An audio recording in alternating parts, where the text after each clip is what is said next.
तो इस पूरी जर्नी में स्वामी जी उनका कोई मेंटोर था, कोई ऐसा आइडल था जिसको वो फॉलो करते थे? क्योंकि हर इंसान को शेप करने में किसी न किसी का एक रोल होता है जिसको आप वो जिसके फुटप्रिंट्स को आप जी, कॉपी करते हो या फॉलो करते हो।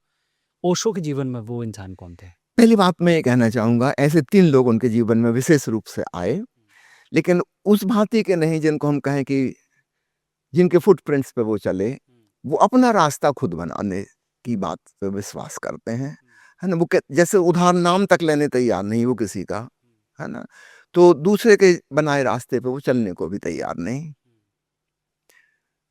हम जिसको संप्रदाय कहते हैं, संप्रदाय का अर्थ होता है रास्ता, मार्ग, है ना? प्रभु तक पहुँचने का एक रास्ता, सत्य को जानने की एक विधि। वो किसी विधि पे चलने को तैयार नहीं जो दूसरों ने दी है। वो अपने विवेक से अपनी ढूँढेंगे। हाँ, सुनने तैयार हैं सबके, लेकिन मानने तैयार नहीं हैं। उनका खास वाक्य है एक, मानो मत, जानो, है ना? Don't believe, you experiment yourself, experience it yourself. तो ये उनकी बचपन से थी कि मैं स्वयं जानूँगा और अपने ढंग से जानूँगा, है ना? ठीक है, आपने अगर जाना है तो आप बताइए, है ना? मैं सुनूँगा, सहानुभूतिपूर्वक ग्रहण करूँगा, लेकिन चलूँगा नहीं उस रास्ते पे। मैं चलूँगा उस पे जो मेरे इंट्यूशन से, मेरे भीतर से आता है। क्योंकि आप एक अलग व्यक्ति हैं, मैं एक अलग व्यक्ति हूँ। मेरा रास्ता आपके रास्ते से एक नहीं हो सकता। जब हमारे अंगूठे के निशान तक नहीं मिल सकते, तो अन्य गहरी चीज़ें कैसे मिलेंगी? ये अंगूठे के निशान, चमड़ी के प्रिंट, इनकी क्या कीमत है हमारी दृष्टि में? कोई कीमत नहीं। जब ये तक प्रकृति ने हमको भिन्न-भिन्न दिए हैं, तो हमारे अध्यात्म का मार्ग कैसे एक हो सकता है? तो ओशो खुले हृदय से सुनते थे, समझते थे, है ना? लेकिन वो करेंगे वही जो उनको ठीक लगता है। तो वैसा नहीं कह सकते कि वो किसी के फुटप्रिंट पे चलेंगे, किसी मार्ग का पालन करेंगे। तो ऐसे 3 लोगों का उन्होंने ज़िक्र किया है जिनके जीवन में आए, है ना? बहुत बचपन से।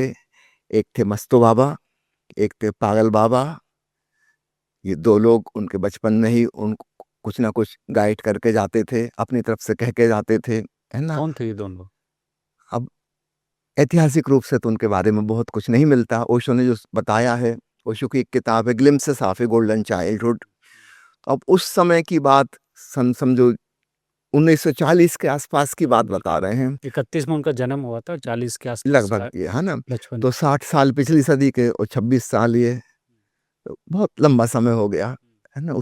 अब उनके जानने वाले उस ज़माने के तो कोई बचे क्या नहीं। बताते हैं उनके बारे में? कैसे प्रभावित किया था उन्होंने? काफ़ी विस्तार से उन्होंने चर्चा की है, तो यहाँ तो अपने पास उतना वक़्त नहीं है, लेकिन एक मुख्य बात, जैसे एक बात मुझे याद आती है कि इनके गाइडेंस में चल के ओशो को काफ़ी कुछ नई चीज़ें रिवील हुई, है ना? यद्यपि वो किसी के मार्ग पे चलने तैयार नहीं थे, और बाद में जबलपुर में एक और बाबा के संपर्क में आए, है ना? जिनको मग्घा बाबा कहा जाता था। किसी को उनका नाम नहीं पता था, लेकिन वो एक मग्घा, एक मग अपने पास रखते थे, जार। वो उसी में भिक्षाटन लेते थे, उसी में पानी पीते थे, उसी में से खाना खाते। उनके पास और कुछ था ही नहीं, है ना? लेकिन लोगों को पता था कि ये व्यक्ति कुछ पहुँचा हुआ धार्मिक फ़कीर है, ये कोई साधारण भिखारी नहीं है, और ये जहाँ रहता है वहाँ पे शांति और आनंद की आभ हवा फैलती है। तो यद्यपि थे मग्गा बाबा भिखारी, लेकिन उनका बड़ा सम्मान था। अच्छा। और चूंकि यह बात पता थी कि ये सौभाग्य है कि वो हमारे घर भिक्षाटन करने आए हैं या हमारे मोहल्ले में आए, ये भी हमारी किस्मत की बात है। तो उनकी चोरी हो जाती थी कई बार। अच्छा। लोग रात को आते, बैलगाड़ी में उनको बिठाला, और पता चला कहाँ ले गए पता ही नहीं। दूसरे दिन खोज रहे हैं लोग, कहाँ है मग्गा बाबा, पता ही नहीं कहाँ गए। अब 4-6 दिन बाद पता चला कि पड़ोस के गांव में, वहां पे लोगों कि वो रेजिस्टेंस भी नहीं कर रहे, किसी ने उनको पकड़ के उठा के बैठा लिया तो बैठ गए। वो जहाँ ले गए वहां चले गए, कहीं भी पेड़ के नीचे बैठ जाएंगे अच्छा। वहां। तो ओशो का उनसे संपर्क हुआ, वो कभी बोलते नहीं थे। अच्छा। सार्वजनिक रूप से यही पता था कि वो मौन है ना? बस इतनी पता था कि उनके होने से हमारे मोहल्ले में कुछ अच्छा होगा, कुछ सत्यम शिवम सुंदरम, कुछ शुभ होगा। एक बहुत पहुंचा हुआ फकीर, इस दृष्टि से लोग उनको देखते थे। तो उनकी चोरी की घटना है, मजेदार है कि भिखारी की चोरी हो जाती। अच्छा। उनकी ही चोरी हो जाती, उठा उठा के लोग ले जाते थे उनको। ओशो को कई बार वो इशारे से बुलाते थे कि रात को आना, चुपचाप जब कोई ना हो। और उस एकांत में उन्होंने कुछ बातें ओशो को कही, है ना। नॉर्मली समझते थे कि वो मौन में हैं, बोलते नहीं हैं। ओशो को उन्होंने यह बताया कि तुम्हारे जीवन में एक घटना ऐसी घटेगी कि जब तुम मौन हो जाओगे। लेकिन एक बात याद रखना, उन्होंने दिन बताए थे कि इतने दिन, जो लगभग 3.5 साल के बराबर हैं, इससे ज्यादा मौन मत रहना। अच्छा। अगर वो टाइम लिमिट क्रॉस हो गई और तुमने अपने मन का, कंठ का, वाणी का, विचारों का उपयोग नहीं किया, तो फिर वो फैकल्टी बंद हो जाएगी, है ना। फिर तुम कभी बोल ही नहीं पाओगे।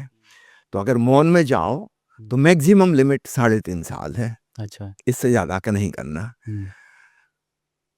तो फिर ऐसा ही हुआ। अब मैं बाद वाली बात एक बात बताता हूँ। जब 24 मार्च 1981 में ओशो ने घोषणा की कि अब वो मौन हो जाएंगे, अब प्रवचन नहीं देंगे, फिर अचानक 3.5 साल बाद सन 1984 में अचानक एक दिन खबर आई कि ओशो आज से प्रवचन देना शुरू करेंगे। हम लोग चकित, तो सोच ही नहीं सकते थे, क्योंकि उन्होंने जो कहा था कि अब कभी नहीं बोलूंगा, चकित कि ओशो बोलेंगे। और पहले ही दिन उन्होंने ये मग्गा बाबा वाली घटना बताई कि उन्होंने जो कहा था मैं भूला नहीं हूँ और आज मैं बोलना शुरू कर रहा हूँ, क्योंकि अब मैं अगर और इंतजार किया तो फिर मेरे नियंत्रण से बाहर हो जाएगा। वो जो विचार करने वाला मन है, स्मृति का संग्रह है ना, तो मैं तो उससे दूर हूँ, चेतना तो उससे अलग है। लेकिन अगर उसका उपयोग नहीं करेंगे तो फिर वो काम करना बंद कर देगी। जैसे मान ली हम 5 साल बैठे रहें, खड़े ही ना हो कभी, तो 5 साल में हमारे पैर की मसल्स काम नहीं करेंगी। फिर 5 साल के बाद एक लिमिट है, मसल्स खराब हो जाएंगी। तो ठीक इसी प्रकार हमारे जो मन है, स्मृति आलय, स्टोर हाउस ऑफ मेमोरीज, वो आउट ऑफ फंक्शन हो जाएगा एक लिमिट के बाद। तो ओशो ने उस समय मग्गा बाबा को याद किया कि उन्होंने जो मुझे बताया था। तो इस प्रकार आपने पूछा उनके मेंटर कौन थे, तो 3 लोगों के नाम इसमें हम गिन सकते हैं, मस्तो बाबा, पागल बाबा और मग्गा बाबा।